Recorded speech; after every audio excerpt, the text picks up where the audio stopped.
entender o que é planta. Eu queria ouvir de vocês um pouquinho. Quem me define planta? O que é planta? É esse objeto de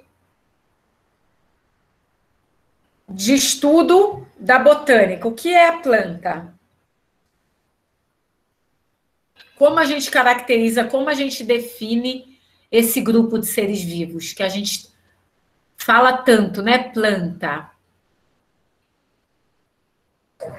Pode ser definida como o ser vivo responsável por fazer fotossíntese e ajudar e também podem ajudar na continuidade dessas árvores, né? Dessas plantas, por terem as flores e podem ser polinizadas e dispersas para continuar a proliferação dessas plantas, a continuidade dessas plantas. Tá, mas você falou duas coisas aí, Kelly. Uma que plantas são organismos fotossintetizantes e dois, plantas são organismos que têm flores, né? E para continuar, para perpetuar a espécie. Isso. Todo mundo que faz, todo ser vivo que faz fotossíntese é planta?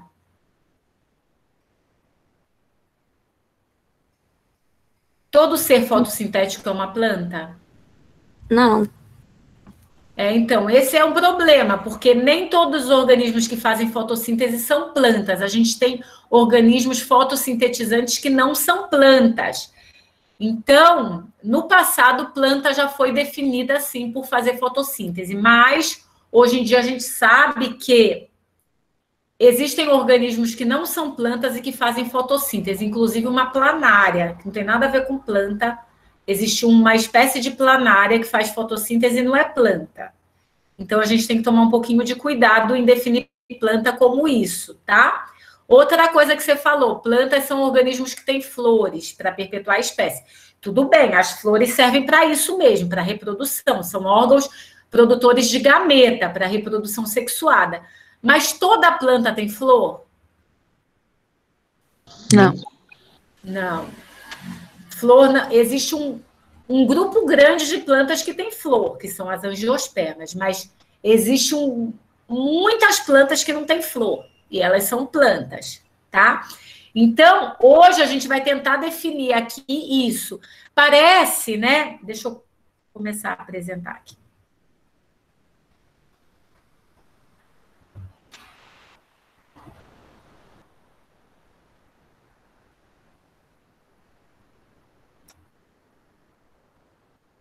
Então, entre os objetivos da aula de hoje, primeiro, a gente vai tentar entender a classificação dos seres vivos, ou seja, como que os seres vivos foram sendo agrupados, ou seja, classificados.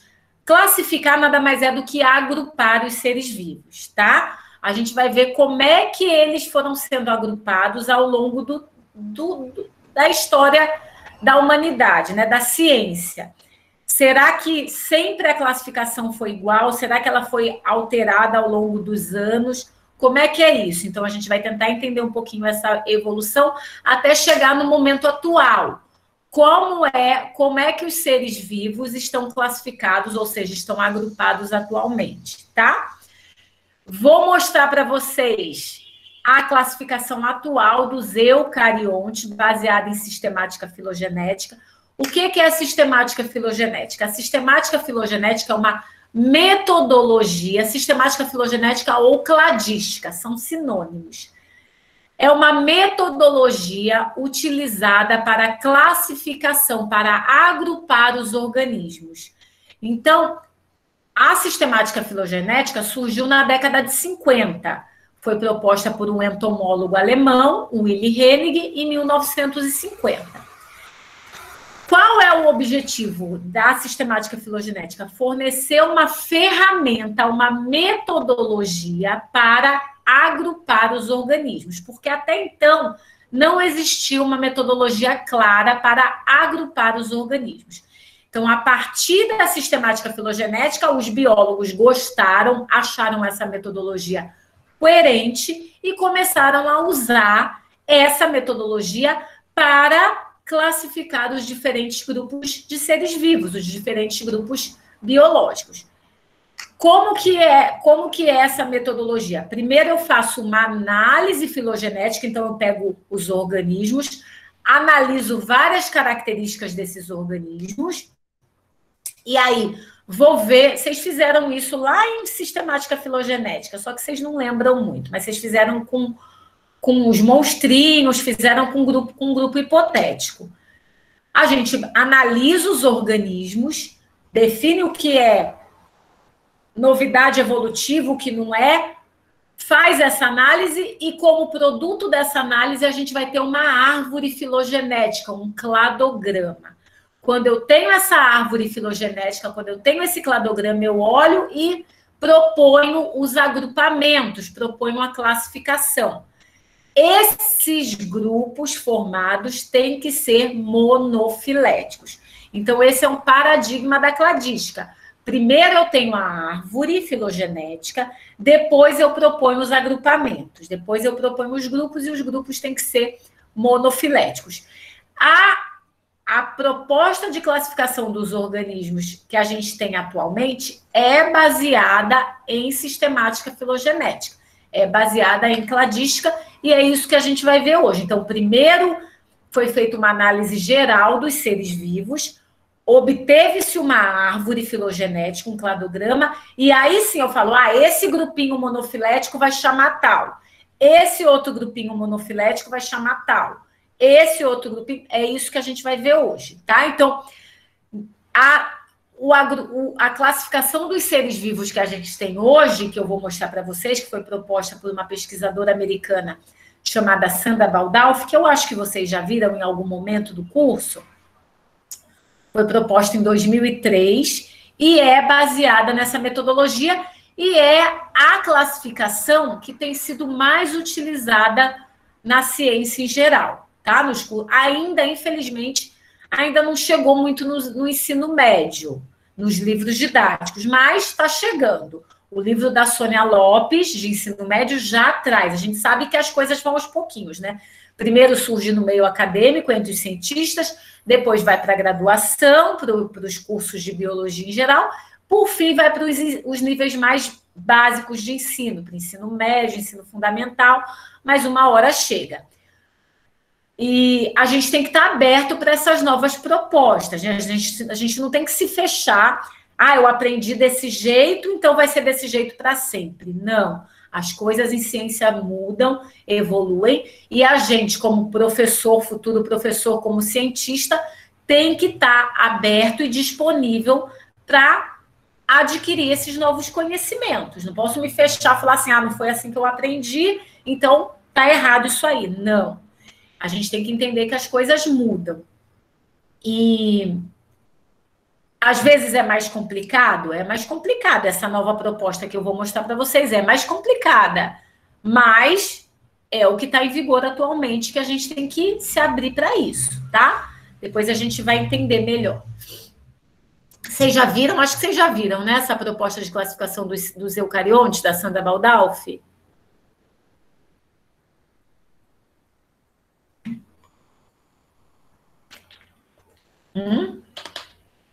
Vocês estão aí?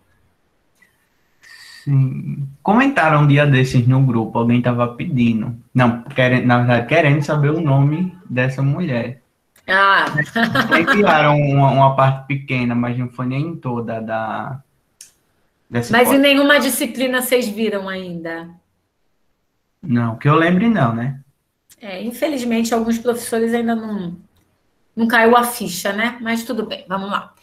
E aí, a gente vai, então, dentro dessa proposta de classificação, a gente vai entender a origem de um grupo, que é o grupo das plantas, que recebe o nome de Arqueplastida, tá? Então, a Arqueplastida é o grupo que contém as plantas ou os vegetais. Mas, como eu estava falando para vocês, essa palavra planta já faz parte, desde que a gente é criança, a gente ouve falar de planta, planta, planta, parece que a gente sabe o que é planta, a gente reconhece, mas será que a gente sabe mesmo o que é uma planta? Será que a gente sabe definir o que é planta, o que é um vegetal? É isso que eu queria que vocês saíssem daqui entendendo. Não é fácil definir o que é uma planta, não é assim trivial, né? Mas a gente, como eu já falei, a gente como biólogo tem que entender o que caracteriza esse grupo de organismos. E depois eu tenho que dar um jeito de tentar explicar para minha avó, né? Que não vai entender nada, mas a gente tem que tentar se adequar. Mas então, vamos tentar ver o que é uma planta de acordo com essa nova proposta de classificação dos seres vivos. A primeira coisa que eu quero falar para vocês é que a classificação dos seres vivos variou muito ao longo da história. A gente, quando a gente estava no ensino médio, a gente aprende essa classificação aqui dos seres vivos, dos 5 reinos, né? A gente fala, os seres vivos são agrupados em 5 reinos: Monera, Protista, Plante, Fungi e Animalia. Será que foi sempre? Hoje em dia nem é mais assim, tá? É isso que a gente vai ver. Mas até a década de 90 perdurou essa classificação aqui, proposta por Whittaker, dos 5 reinos. É didática? Extremamente didática. Mas é baseada em sistemática filogenética, em alguma metodologia? Não, nenhuma. E é isso que a gente não pode mais aceitar, já que a gente está usando a sistemática filogenética para propor classificação dos diferentes grupos de organismos, né? Então, fica incoerente. Se eu tô, como que para alguns grupos eu uso a sistemática filogenética, para outros eu não uso, para a árvore da vida geral de todos os organismos eu não uso, fica meio que incoerente. Então, essa proposta da Sandra Baldalfi veio para botar um pouquinho de ordem nessa história. Mas antes dessa classificação aqui surgir, surgiram outras que a gente quase não sabe, mas existiram outras. Então, lá na época da Grécia, né, onde eu tinha os grandes filósofos gregos, Aristóteles e Platão, eles eram pensadores, além de filósofos, eles eram naturalistas, eram geólogos, trabalhavam com tudo, né? Não tinham muita coisa para se distrair, não tinha Instagram, não tinha Netflix, não tinha nada, então eles tinham que se distrair com o que estava ao redor começaram a se distrair, então, tentando classificar os seres vivos, ou seja, agrupar os seres vivos. E aí, Aristóteles, né, que era um pensador grego, que foi professor do Linneu, que é considerado o pai da taxonomia, então, Linneu foi discípulo de Aristóteles. Ele, lá na Grécia Antiga, começou a perceber que existiam seres vivos que se moviam, se mexiam, andavam, e outros que não se moviam, que não se mexiam, não andavam, eram imóveis. Baseado nessa característica, ou seja, na mobilidade, Aristóteles, Linneu seguiu isso por um tempo, já que era o professor dele, né? Aristóteles classificou os seres vivos em 2 grandes grupos. Os organismos que se moviam, que se movem, ele colocou num grupo chamado Animalia. E os organismos que não se movem, ele colocou num grupo chamado Plante. E aí surgiu, pelo menos que a gente tem notícia, que a gente tem registro, surgiu a primeira classificação, a primeira proposta de classificação dos seres vivos. Então, em 2 grupos. Organismo que se move, Animalia. Organismo que não se move, Plante. Fácil, né? Estava fácil até esse momento. Só que as coisas vão evoluindo, como eu já falei para vocês. E aí, o que surgiu? O microscópio. Hooker inventou o microscópio. Ele, na verdade, ele não inventou, né? Mas ele acabou usando. E ele propôs a teoria celular. O que é a teoria celular? Vocês sabem?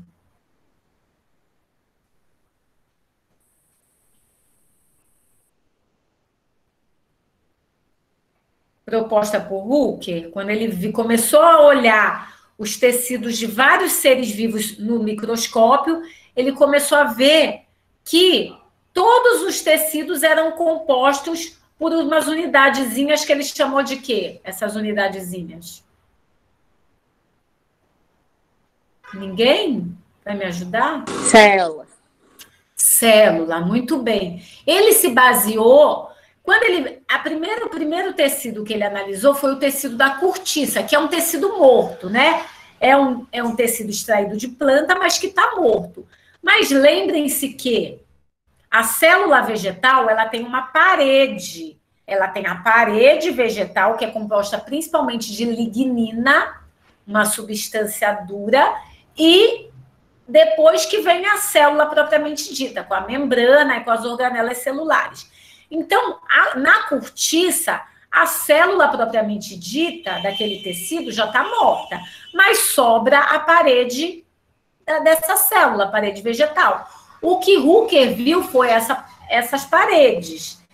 E aí ele olhou, viu aquele tecido composto por várias paredezinhas que pareciam claustros, pareciam pequenas celas, pequenos claustros dos mosteiros. Na hora ele lembrou disso, né? Onde aquelas celas dos mosteiros, onde os monges passavam quase que o dia inteiro, ele lembrou disso e propôs o termo célula para essas unidades. Ou seja, pequena célula, uma célula, uma pequena célula. E aí ele começou a analisar, começou a pegar vários seres vivos, cortava os tecidos e começou a ver que todo ser vivo tinha esse padrão. Ou seja, todo ser vivo era composto por essas unidades que ele chamou de célula. O que ele concluiu?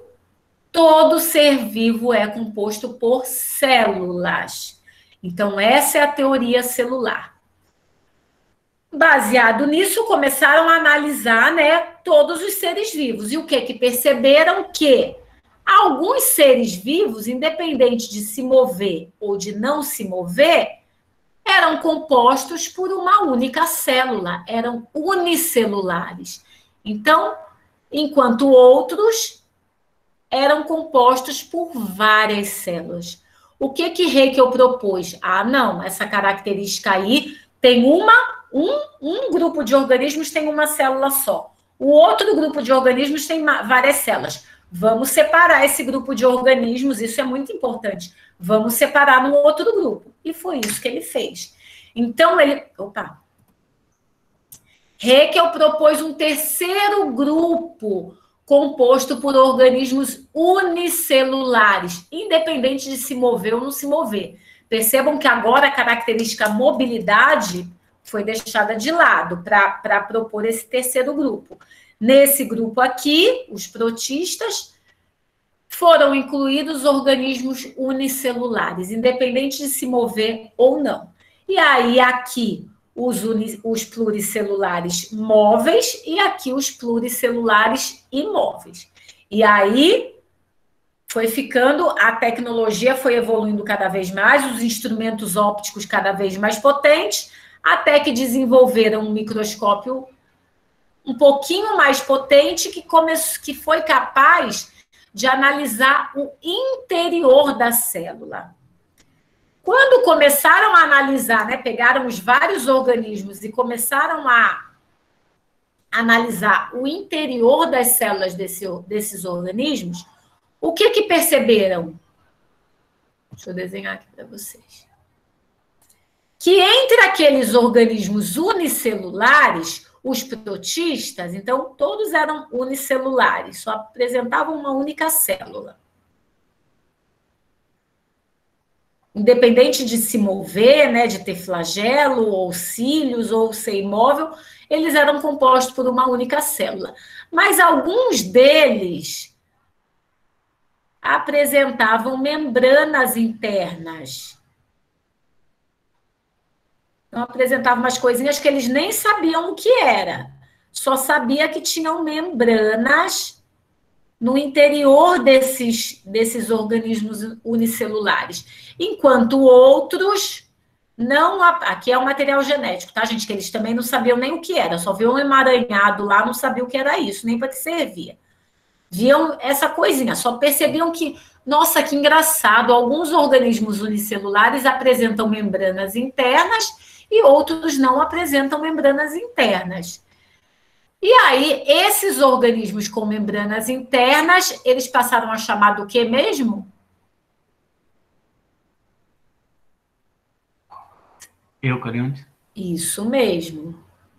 Eucariontes, que tem lá uma principal membrana interna que envolve isso aqui que eles não sabiam o que era, hoje em dia a gente sabe, né, que é o material genético, o DNA, mas na época eles não sabiam, eles só percebiam que tinha uma região da célula que eles chamaram de núcleo, que era envolvida por uma membraninha interna, a membrana, que eles deram o nome, né, da membrana do núcleo, membrana nuclear, ou carioteca, né? Enquanto outros não apresentavam membranas internas. Tinha lá esse emaranhado que não era envolvido por nada e não tinha nenhuma membrana interna, nenhuma organela com membrana interna que eles chamaram de procariontes. Tá? Então, nesse terceiro... Eita, vou ter que ligar meu computador, gente, na tomada, rapidinho. Tá acabando a bateria.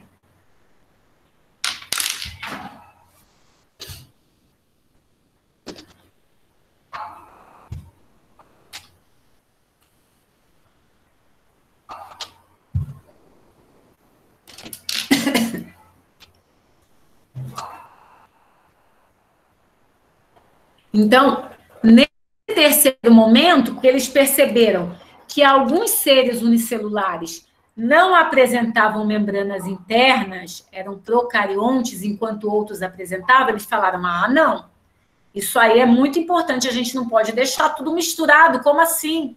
Vamos separar. O que eles fizeram? Separaram aqui um grupinho de organismos unicelulares sem membranas internas, os procariontes. Nesse momento, né, da história da classificação dos seres vivos, eu tenho, então, 4 grupos. Um grupinho de seres unicelulares, essa proposta foi feita por Copeland. Um grupinho de seres unicelulares sem membranas internas, os procariontes. Um grupinho de seres unicelulares com membrana interna, os eucariontes. E aí, aqui, os pluricelulares. Todos os pluricelulares são eucariontes, ou seja, tem células com organela, com membrana nuclear.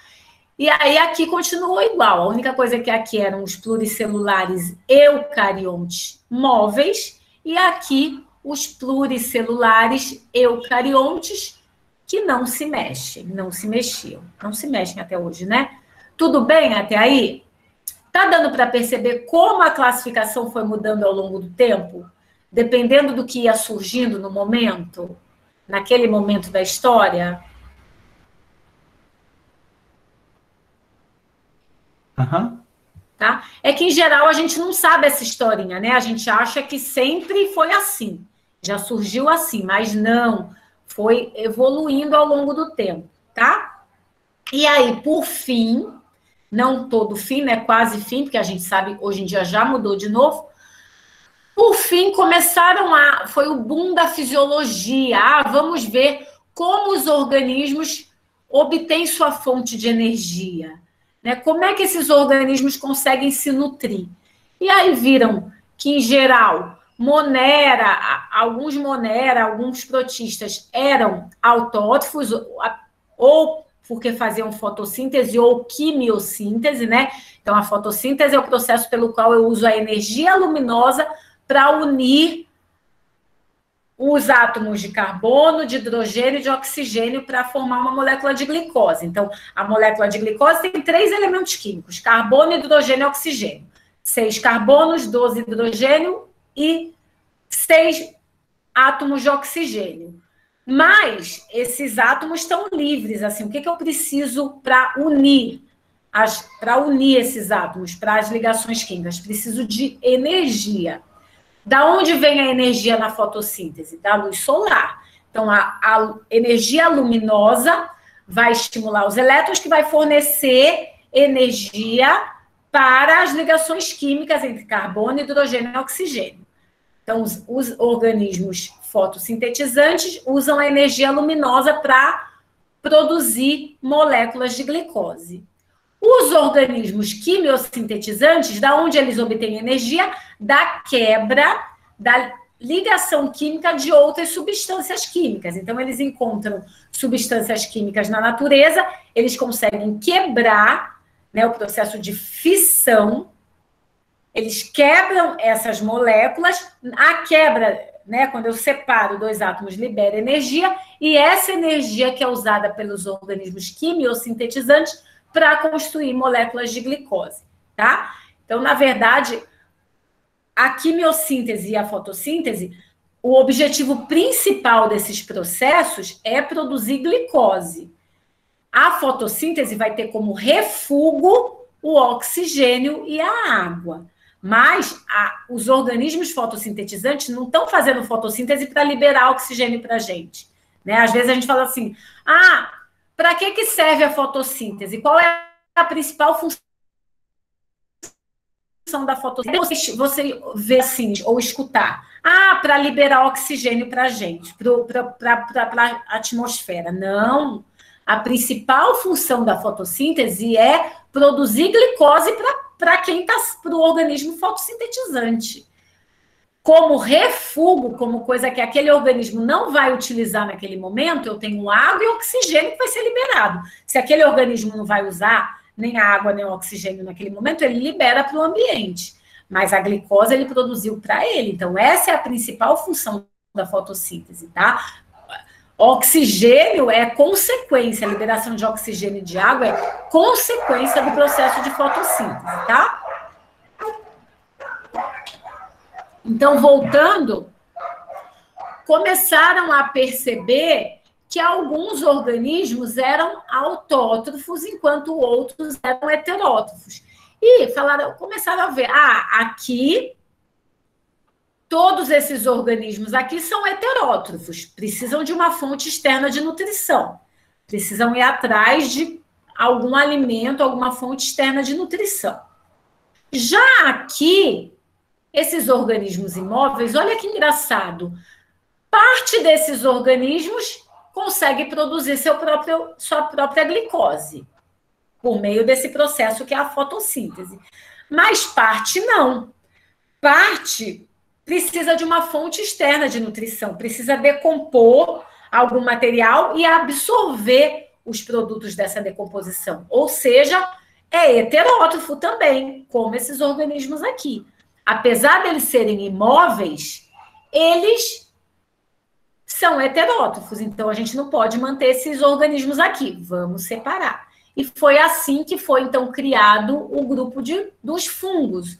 O fungo, onde aqueles organismos imóveis heterótrofos foram, então, transferidos para esse novo grupo. Então, essa é a classificação que ficou mais conhecida durante muito tempo, a classificação dos 5 reinos de Whittaker.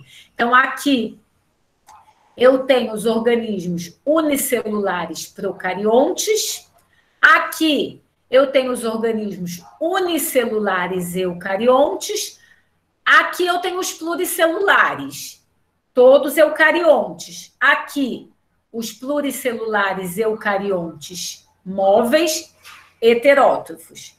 Aqui, mesma coisa, pluricelulares eucariontes, só que imóveis e autótrofos. E aqui eu tenho uma mistura, né? Eu tenho os pluricelulares eucariontes, imóveis, como os organismos daqui, mas heterótrofos, como os organismos daqui. Tá? Então, essa classificação perdurou aí durante muito tempo e é essa que está na maioria dos livros didáticos que a gente encontra, né? Que são utilizados no ensino médio. Outro problema, hoje em dia, então, percebam que não tinha nenhuma metodologia muito clara. Era mais ou menos com base no achômetro, né? Eu acho que o fato de não ter membrana nuclear é importante, então vamos separar. o fato de ser heterótrofo é importante, então vamos separar. Mas não existia nenhuma metodologia muito clara para proposta desses agrupamentos. E outra coisa que era, nesse momento, as pessoas acreditavam, né, os cientistas acreditavam, é que um organismo atual, uma bactéria, deu origem a um protista, que deu origem a uma planta, a um fungo e um animal. Hoje em dia, de acordo com a cladística, a gente não entende mais a origem dos seres vivos atuais assim. A gente imagina que teve um ancestral no passado, todos derivamos desse ancestral, todos nós derivamos de um ancestral, e a partir desse ancestral, então, não foi uma bactéria que deu origem a um protista, não. Eu tenho um ancestral, lá, um ancestralzinho no passado, que foi dando origem a outros ancestrais, que deram origem a outros, e assim, lógico, né? Diferentinho. Esse aqui é diferente desse, porque evoluiu, né? Modificou um pouquinho, que deu origem a outros, e que assim foi ocorrendo a diversificação, mas que eu tenho um ancestral que ficou lá no passado, que eu não tenho acesso, eu não consigo acessar esse ancestral. Um cladograma representa mais ou menos isso, né? Deixa eu apagar isso aqui.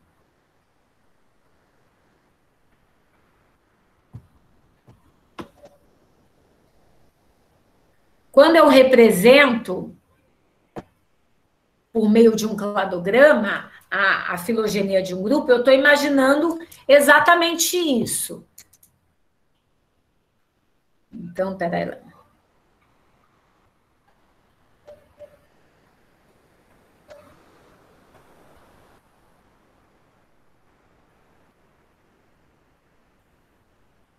Então, num cladograma, aqui estão as espécies atuais, que vivem agora no tempo presente, né? Imaginando que aqui tem uma linha do tempo, sempre do lado de um cladograma eu tenho uma linha do tempo. Aqui é o tempo atual, é o hoje, atual.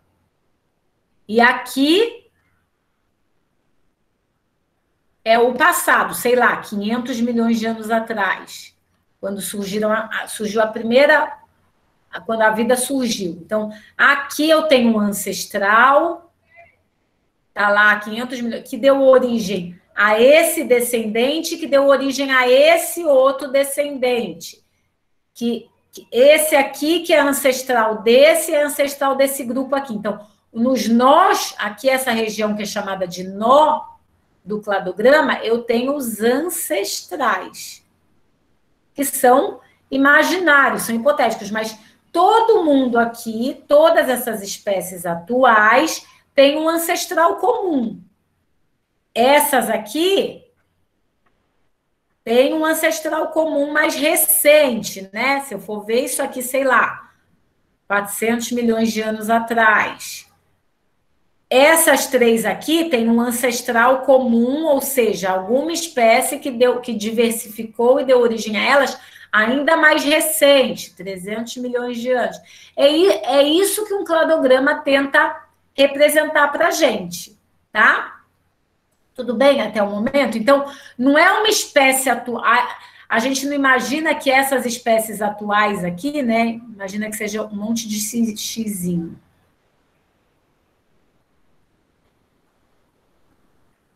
A gente não imagina que a evolução aconteceu assim. Essa aqui dando origem a essa aqui, que deu origem a essa aqui, tá? A gente não imagina que a evolução aconteceu aqui.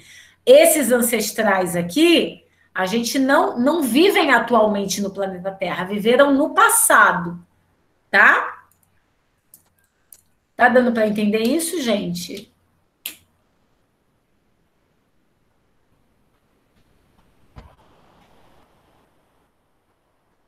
Hein? Vocês estão aí? Uhum. Tá. Estamos. Tá, então, duas coisas, né, que vocês têm que entender, que é de acordo com o paradigma da sistemática filogenética. uma espécie atual nunca deu origem a outra espécie atual. Outra coisa, a espécie que vive agora. Eu não tenho uma espécie que vive agora dando origem a outra espécie que vive agora. Não, elas têm uma origem comum. Um ancestral que originou essas espécies atuais, tá? Esse ancestral vive atualmente aqui junto com a gente? Não. Já morreu, ficou lá no passado. Eu posso acessar esse ancestral? Eu posso ter acesso a ele? Se ele fossilizou, sim. Mas a gente sabe que fossilização é um evento que é a exceção e não a regra. A maioria das espécies que viveram no passado não deixou registro fóssil. Então, a maioria a gente não sabe como é que era esse ancestral. A gente imagina, tá? São ancestrais hipotéticos. A gente imagina como eles eram, mas a gente nunca vai ter certeza, porque a gente não consegue voltar lá no passado para ver, tá?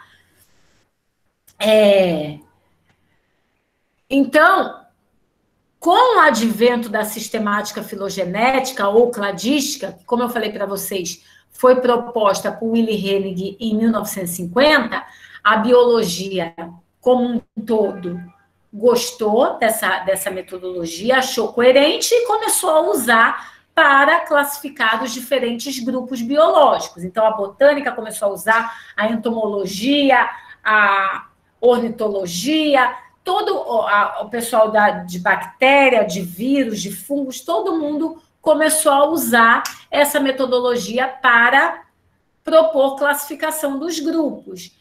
Mas até então a gente não tinha um cladograma geralzão para a vida como um todo, para todos os grupos de organismos. E isso foi publicado, então, em 2003, pela Sandra Baldolfi.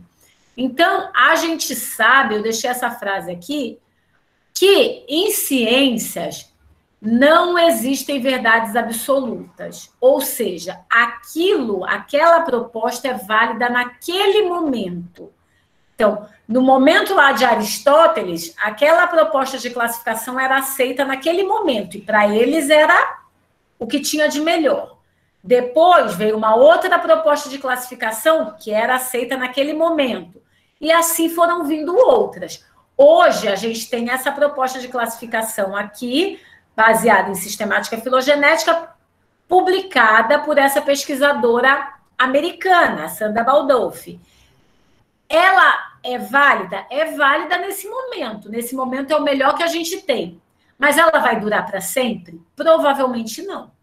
Provavelmente, quando vocês se formarem, quando vocês forem dar aula daqui a um tempo, provavelmente já vai surgir outra melhor, tá? O que eu acho que a gente tem é não se fechar para essas novidades que vão aparecendo. A gente tem que estar sempre antenado, sempre tentando entender o que está acontecendo na ciência, porque a ciência ela vai mudando, tá? Então, o que eu acho que a gente não tem que é falar assim, não, eu aprendi que os organismos são classificados em 5 reinos e eu vou levar isso para o meu túmulo, vou botar lá no meu túmulo, os organismos são classificados em 5 reinos e não vou mudar minha cabeça.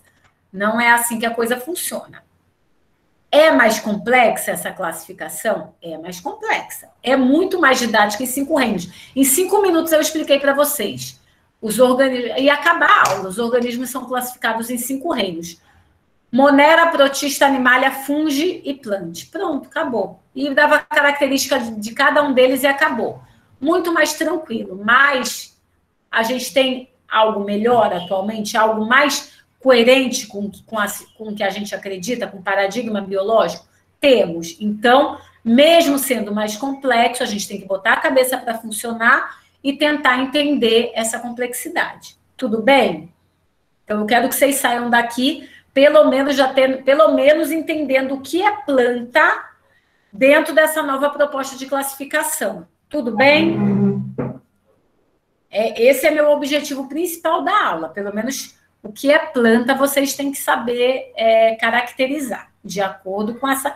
Não me falando mais que planta faz fotossíntese é planta, porque não é mais assim, tá? A gente sabe que tem outros organismos que fazem fotossíntese que não são classificados como planta. Tudo bem?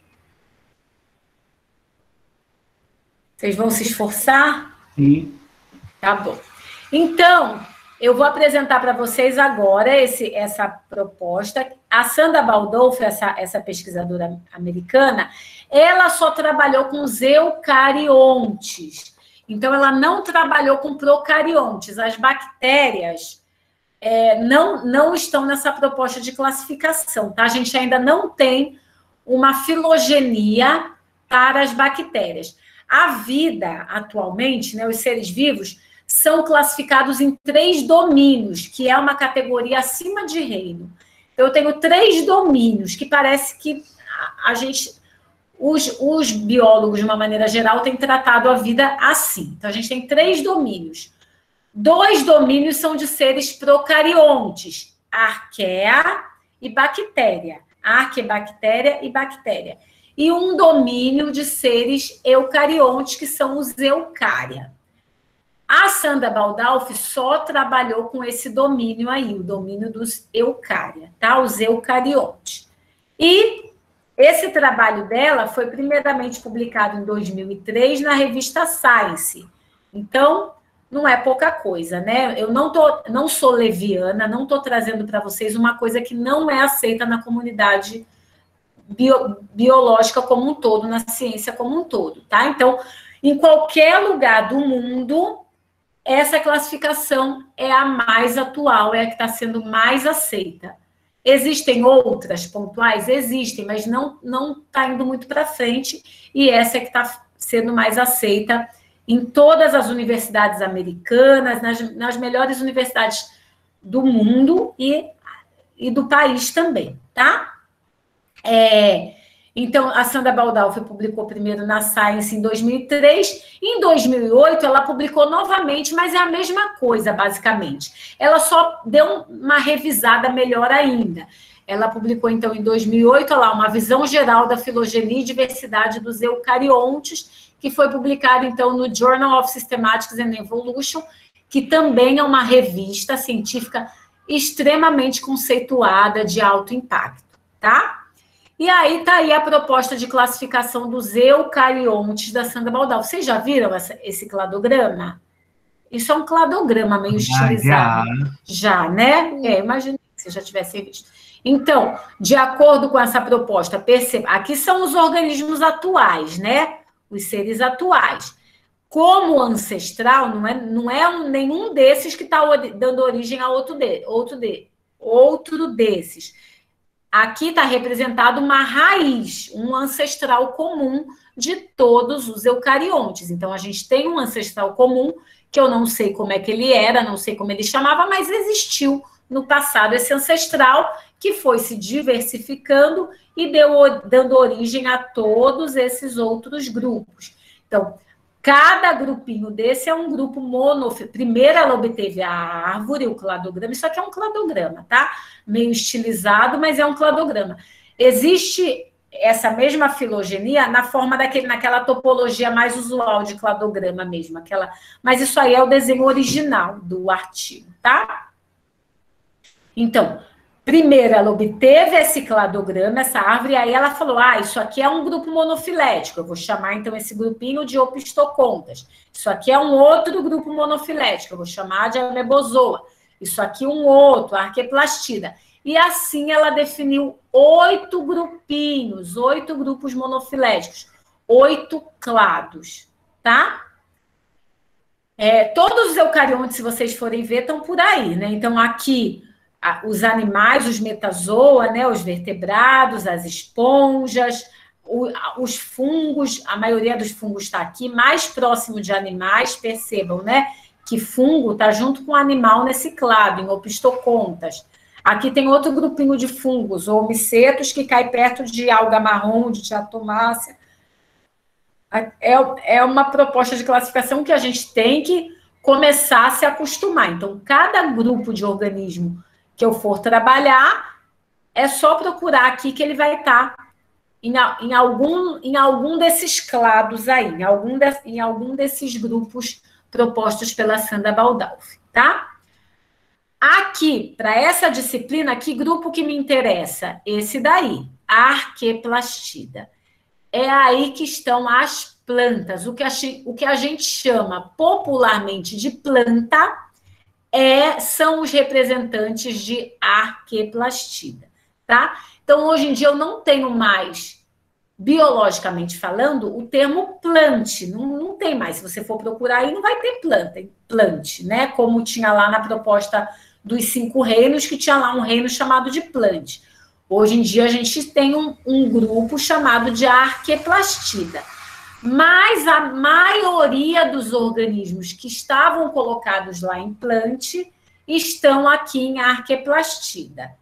Todos não, alguns saíram. Por exemplo, algas marrons. Acho que a maior novidade desse cladograma foi isso, que a alga marrom, que antes era colocada aqui junto com as outras plantas, não é planta.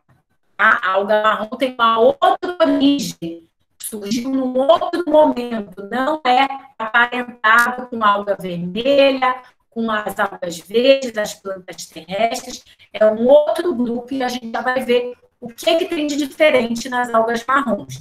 Então, está mais próximo de diatomácea, de alguns fungos aqui, do que dos outros organismos que habitam o ambiente aquático, como as outras algas. Alga também é um termo que é um termo popular. Então, planta, alga, são termos populares, tá? Não existe um grupo biológico chamado alga, tá?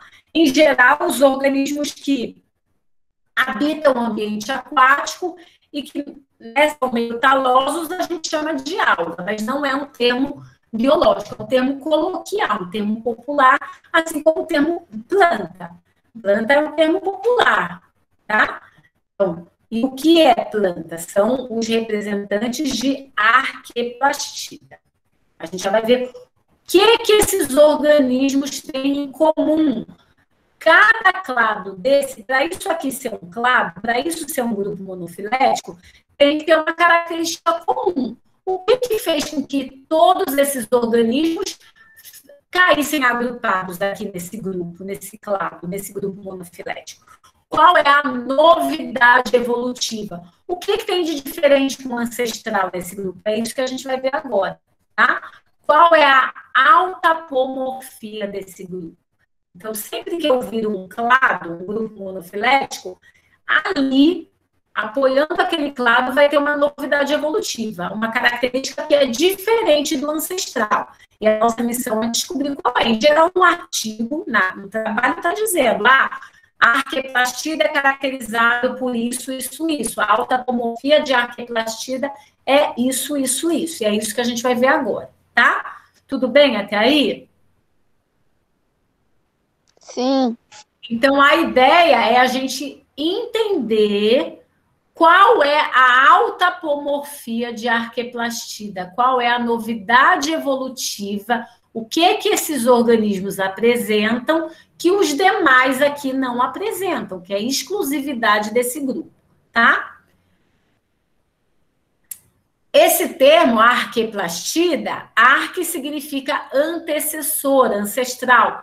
Plastida vem de plasto. Então, todo arqueplastida, todo membro desse grupo aí, desse grupo monofilético, tem plasto derivado de endossimbiose primária. Vamos entender o que significa isso. Então, todo arqueplastida tem plasto derivado de endossimbiose primária. Então, qual é a autapomorfia desse grupo? Qual é a novidade evolutiva? Arqueplastida. A novidade é plasto, uma organela, derivado. Vocês estão conseguindo ver? Aham. Tá. De endossimbiose primária. A gente vai entender o porquê desse primário aqui também. O que é endossimbiose? Vocês sabem? O que é esse processo, a endossimbiose?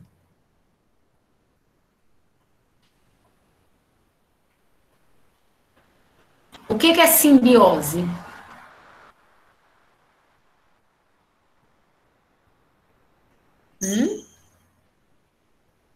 Ninguém, gente.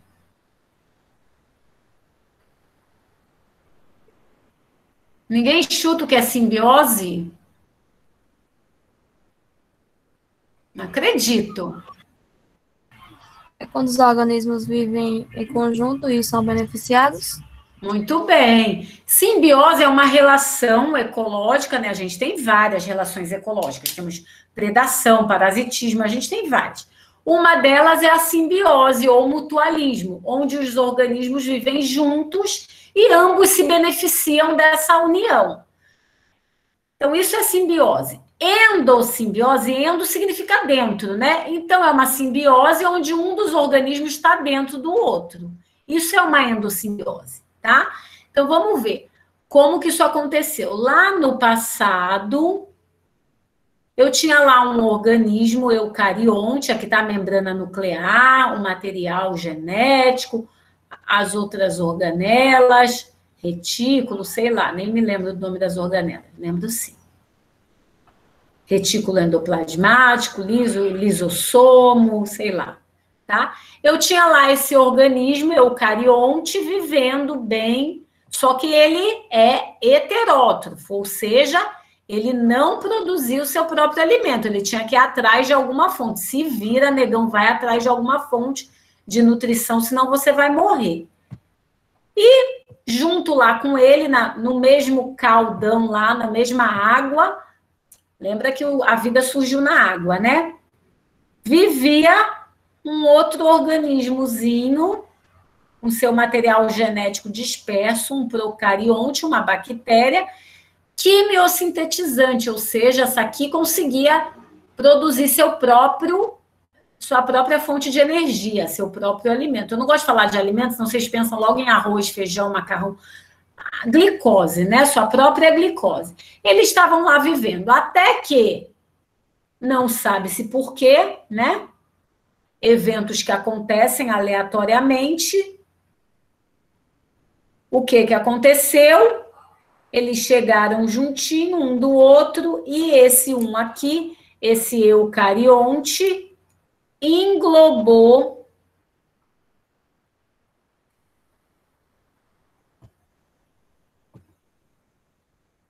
fagocitou esse serzinho procarionte. E aí,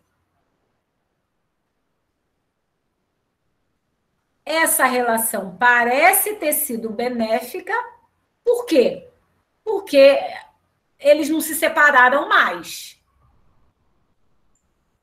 E esse serzinho procarionte que foi fagocitado passou a viver no interior desse ser eucarionte, o tempo todo não se largaram mais. Então, uma relação de endossimbiose, onde um ser procarionte passou a viver no interior desse ser eucarionte e virou uma organela. A gente sabe que duas organelas celulares foram originadas assim, a mitocôndria e os plastos, né? Então, aqui surge o primeiro organismo com plasto, ou seja, uma organela que vai começar a produzir nutrientes, ela produz nutrientes para ela própria e o que sobra, essa outra célula aqui acaba utilizando. Tudo bem até aí? Entenderam o que é esse evento de endossimbiose? A partir de uma fagocitose, que aconteceu lá no passado, né? Isso aqui é um organismo ancestral. Isso não aconteceu agora, né? Agora a gente só vê o negócio já funcionando bem, a relação funcionando bem. Opa! Lá no passado, a gente teve esse ancestral, como que ele surgiu? Pela fagocitose de um procarionte. Tudo bem até aí? Sim, professora. Sim. Por que esse plasto aqui tem duas membranas? Percebem que tem duas membranas?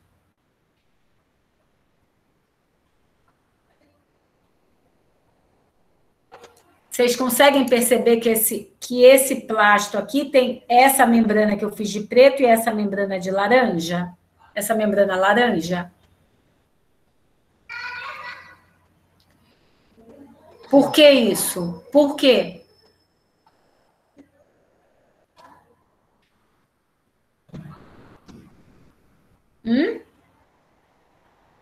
Ó, eu quero terminar 9 horas, mas se vocês não contribuírem, a gente vai até meia-noite. Aí vocês vão saindo e eu vou ficando. Vamos, gente, eu quero que vocês pensem um pouquinho. É porque ele ainda está inteiro dentro do organismo, não? Ele ainda não foi dissolvido, eu acho. Todo plástico de arqueplastida tem 2 membranas. Por quê? Pensem aí no evento anterior. O que aconteceu aqui, ó? Esse ser foi fagocitado, não foi? Para ser fagocitado, essa outra célula, ela envolveu esse serzinho aqui. Então, essa membrana mais interna é a membrana do próprio procarionte. E a outra membrana mais externa é a membrana da fagocitose.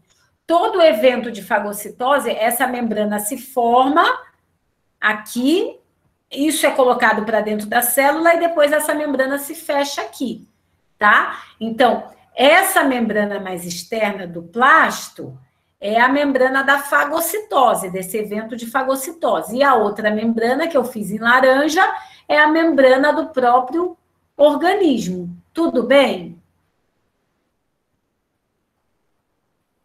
Sim. Então,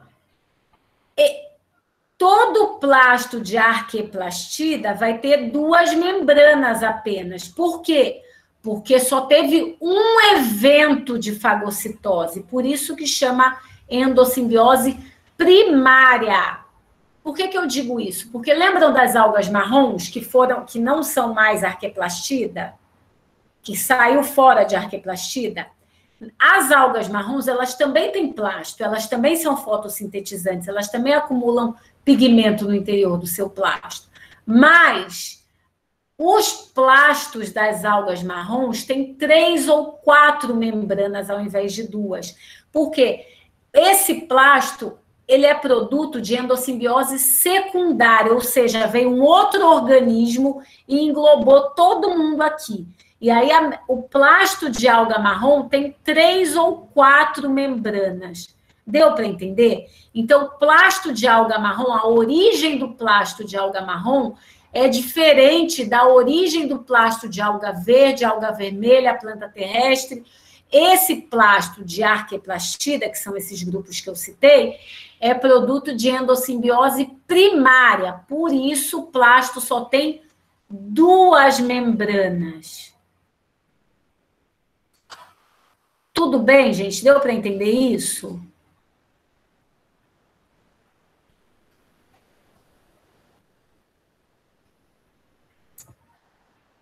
Meu Deus, vocês estão dormindo mais do que eu, e eu já dei aula, hein? Até aí, tudo bem? Sim. Tá. E aí, o que foi acontecendo? Ficou parado esse ancestral? Não, ele foi se modificando. Evolução é isso, é descendência com modificação. Então, eu tenho lá esse organismo que agora tem... Vou desenhar como eu fiz.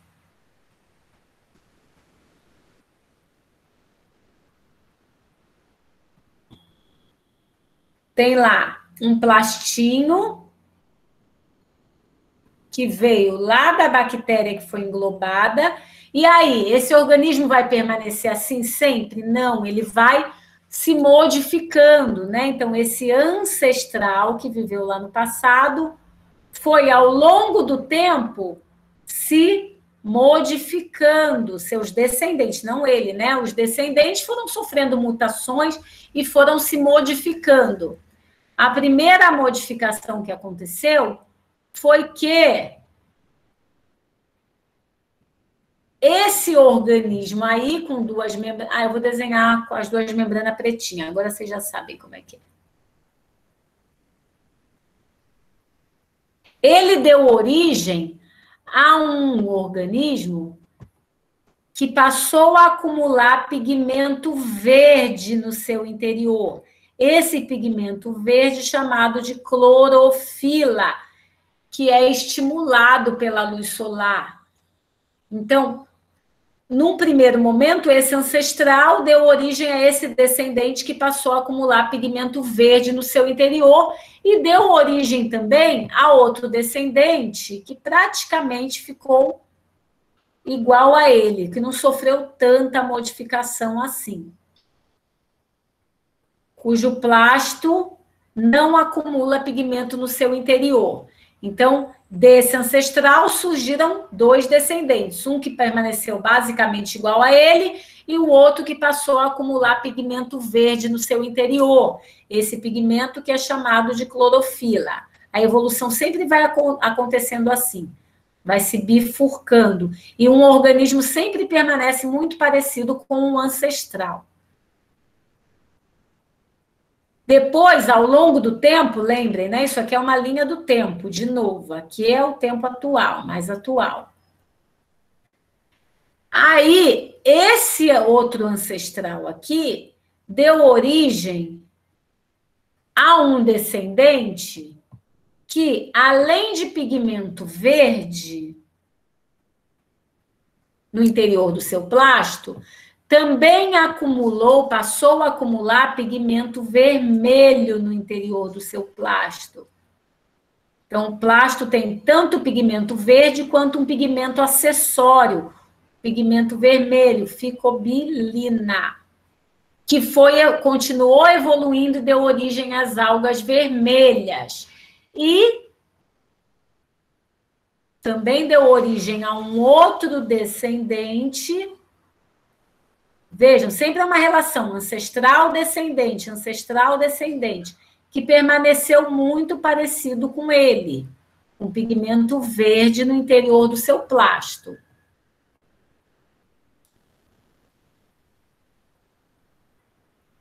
Então, a partir desse ancestral que englobou a bactéria, foram surgindo outros descendentes, até que, no tempo atual, esses descendentes foram se modificando. Então, percebam, aqui está a arqueplastida. Qual é o ancestral comum? Como que ele é? Qual é a autapomorfia? É aquele organismo que englobou a bactéria, e essa bactéria passou a viver no interior dele como uma organela intracelular, que passou a ser denominada plasto. Então, a característica aqui, a novidade evolutiva desse grupo é plasto derivado de endossimbiose primária. Permaneceu assim, o organismo sem mudar, 500 milhões de anos sem mudar? Não, foi sofrendo mudanças. Uma das mudanças foi esse plasto passa a acumular pigmento verde no seu interior, dá origem então, a um ancestral, a um descendente, no caso, que acumula pigmento verde no seu interior. Depois, esse organismo se diversifica mais uma vez e dá origem a duas outras linhagens. Uma que passa a acumular, além do pigmento verde, pigmento vermelho também no seu interior, dá origem às algas vermelhas, e o outro que só passa a acumular pigmento, continua só acumulando pigmento verde no seu interior, mas no interior do seu plasto, mas vai sofrendo modificações e dá origem às algas verdes e às plantas terrestres. E, por fim, esse ancestral aqui dá origem a um grupo de organismos que praticamente não sofre alteração, fica muito parecido com o organismo ancestral. Esse grupo de organismos muito parecido com o ancestral é chamado de Glaucófita, um grupo de seres unicelulares que vivem na água doce, cujo plasto não acumula pigmento. O plasto das glaucófitas é chamado de cianela. E é muito parecido, as glaucófitas são muito parecidas com aquele organismo ancestral. Tudo bem até aí? Sim. Sim? Então, voltando aqui. A gente já sabe que a característica, a novidade evolutiva, a autapomorfia de arqueplastida é ter plasto derivado de endossimbiose primária. A gente já entendeu como o processo aconteceu. Eu tenho lá um eucarionte que engloba uma bactéria. Essa bactéria passa a viver no interior desse eucarionte como uma organela chamada plasto. Esse ancestral aqui permanece a vida inteira até hoje, assim? Não. Ele foi se diversificando, foi originando descendentes diferentes dele. Um desses descendentes, uma linhagem desses descendentes permanece parecida com ele, mas outra não. Uma linhagem passa a acumular apenas pigmento verde no interior do seu plasto e outra passa a acumular pigmento vermelho também no interior do seu plasto, a ficobilina. Então, esse grupo aqui, além do pigmento verde, também tem pigmento vermelho no interior do seu plasto. Permaneceram assim a vida inteira até hoje? Não. Isso aqui foi se diversificando, foi se modificando, foi evoluindo, deu origem às algas verdes e às plantas terrestres, cuja característica principal é apresentar clorofila, pigmento verde no interior do seu plasto. Esse organismo aqui, ao longo do tempo, foi se diversificando, deu origem às algas vermelhas, o que a gente conhece como algas vermelhas, que, além do pigmento vermelho, também, além do pigmento verde, melhor dizendo, também tem pigmento vermelho, as ficobilinas no interior do seu plasto. Já esse descendente desse ancestral permaneceu praticamente do mesmo jeito, não sofreu tanta modificação assim, deu origem ao que é conhecido como glaucófitas, um grupo de organismos de água doce, unicelulares, que tem os plastos muito semelhantes ao plasto desse organismo ancestral. Esses plastos são conhecidos como cianelas. Então, isto é planta, tá? O que é planta? São os organismos que pertencem ao grupo Arqueplastida e que tem como autapomorfia plasto derivado de endossimbiose primária. Quem são esses organismos? As algas vermelhas, as algas verdes e plantas terrestres e as glaucófitas. Todos esses organismos aqui apresentam essa autapomorfia, essa característica. O que mudou? Isso aqui, a alga marrom, que antes era conhecido como planta, a gente sabe que o plasto dessas algas tem outra origem, foi um outro momento que ele surgiu. Tudo bem até aí? Tudo bem? Sim, sim. Então, alguma dúvida?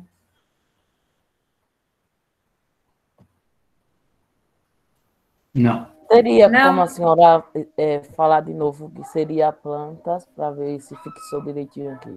Planta, então, são os membros de arqueplastida, são os representantes de arqueplastida. E como que a arqueplastida é caracterizado?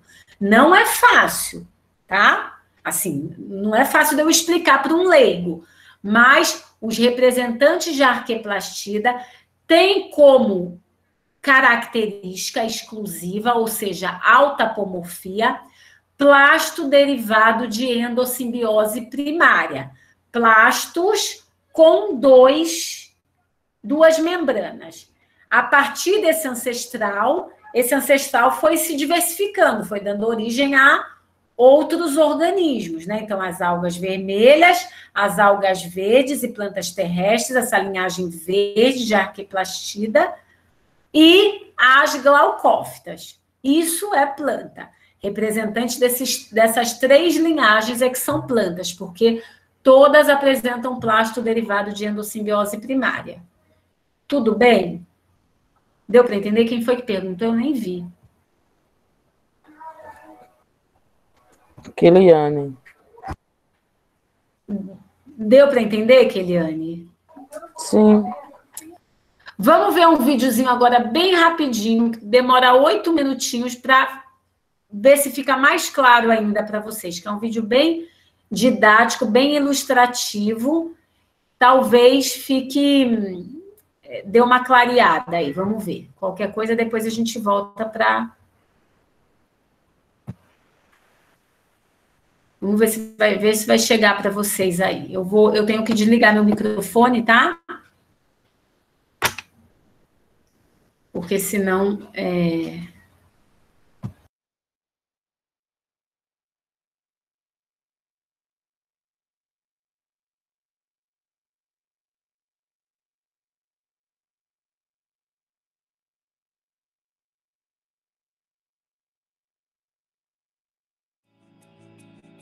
Bem-vindos! Hoje iremos tratar da diversidade dos seres vivos na árvore da vida e a origem dos lados. No ano de 1990, o microbiologista americano Carl Richard Woose propôs uma hipótese de árvore filogenética que agrupava os seres vivos em 3 grandes grupos, denominados de domínios. Os domínios bactéria e arqueia, que agrupam os organismos procariontes, e o domínio eucária, que agrupa os seres eucariontes e inclui todos os representantes das plantas.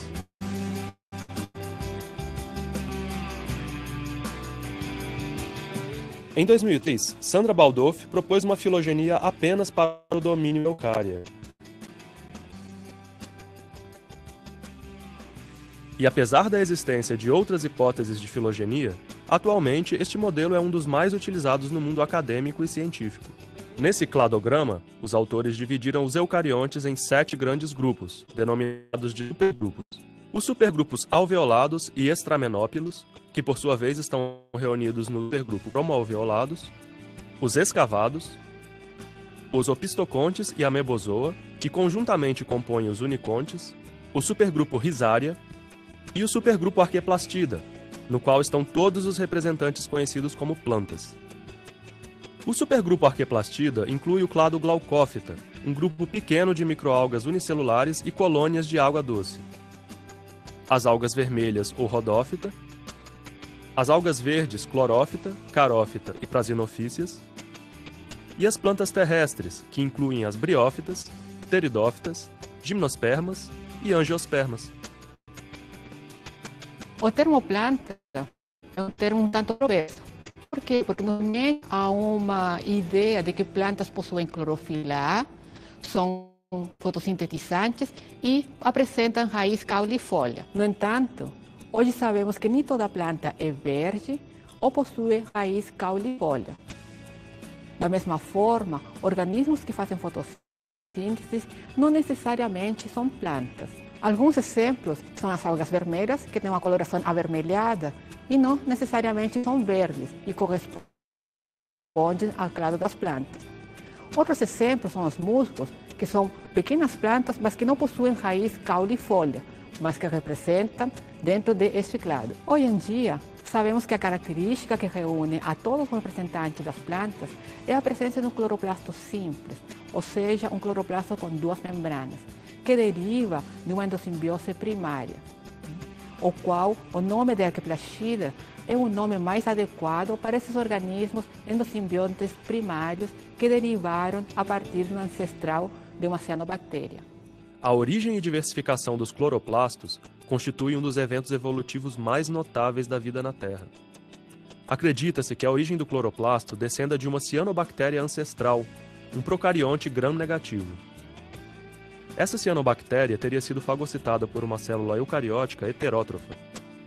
A cianobactéria fagocitada não teria sido digerida e permaneceu dentro do eucarionte hospedeiro como endosimbionte, transformando-se ao longo da evolução em uma organela, o cloroplasto. Essa transformação significou a perda da parede celular da cianobactéria endosimbionte e a transferência do seu DNA e de muitas das funções para o núcleo do hospedeiro. Esse processo, no qual o cloroplasto é originado diretamente da fagocitose da cianobactéria ancestral, é conhecido como endossimbiose primária. O cloroplasto originado por endossimbiose primária possui 2 membranas envoltórias: a membrana interna e a membrana externa da cianobactéria. O cloroplasto com 2 membranas, produto de evento de endossimbiose primária, é chamado de cloroplasto simples. e está presente em todos os representantes de Arqueplastida. As algas vermelhas são organismos que possuem cor avermelhada escura a rosáceo claro. Essa cor é característica da presença de pigmentos acessórios como as ficobilinas, pigmentos que foram herdados pelas cianobactérias ancestrais. Outra característica compartilhada com as cianobactérias é a presença de tilacoides livres dentro do cloroplasto, diferente das algas verdes e as plantas terrestres, na qual os tilacoides se encontram agrupados dentro do cloroplasto. As algas verdes apresentam uma coloração verde brilhante. Esses organismos perderam a ficobilina e ganharam a clorofila B como pigmento acessório. A clorofila A e a clorofila B são clorofilas características dos organismos verdes, ou seja, das algas verdes e as plantas terrestres dentro do clado Arqueplastida. Esses dois clados, algas vermelhas e algas verdes, foram os primeiros dois a se diversificar dentro do ramo das Arqueplastidae. Os cloroplastos dos outros clados de eucariontes fotossintetizadores são ditos complexos, pois possuem mais de 2 membranas e foram produtos de endossimbiose secundária e terciária independentes. A endossimbiose secundária ocorreu por fagocitose de células eucarióticas que já continham cloroplastos por outra célula eucariótica e que evoluíram para originar os cloroplastos secundários, ou seja, cloroplastos complexos que possuem mais de 2 membranas cloroplastidais. Para ocorrer a endossimbiose secundária, foi necessária a participação de diversos hospedeiros que fagocitaram diferentes representantes de algas vermelhas, originando criptomonas, aptófita, heterocontes e diatomáceas, e diferentes representantes de algas verdes, originando euglenoides e cloraracnófita. Estudos indicam que a endossimbiose terciária deve ter ocorrido independentemente da endossimbiose de criptomonas, aptófitos ou diatomáceas, sendo encontrados cloroplastos terciários em várias espécies de dinoflagelados. Ainda que os plastos de euglenoides derivem de uma endossimbiose com algas verdes e o cloroplasto de aptófitas derivem de endossimbiose.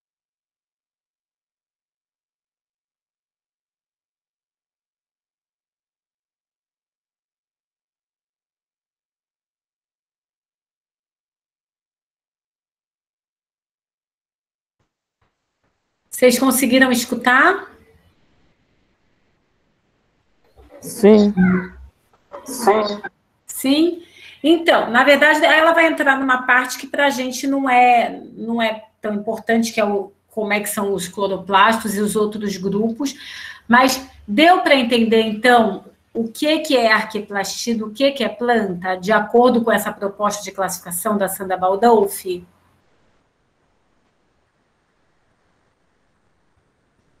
Deu sim. Tá, e que alguns grupos antes colocados como plantas, eles, como as euglenas, as algas marrons, eles foram tirados, né, eles caíram fora de plantas de arqueplastida por conta da presença desse cloroplasto com 3 ou 4 membranas, que o surgimento desses cloroplastos ditos complexos foi em outros momentos, então a origem não é comum, não foi no mesmo momento, não foi no ancestral comum. Deu para entender isso? Sim. Tá. Então, deixa eu parar aqui rapidinho. Vocês têm alguma dúvida? Porque por hoje era isso, era caracterizar arqueplastida, vocês entenderem essa autapomorfia e entenderem essa nova proposta de classificação e como é que estão as plantas, né, dentro dessa proposta de classificação. O nosso objeto de estudo, como eu falei, não são todos os arqueplastida.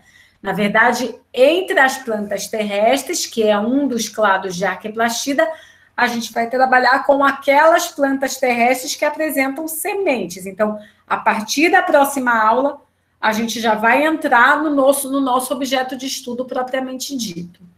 Tudo bem? Vou parar a gravação aqui.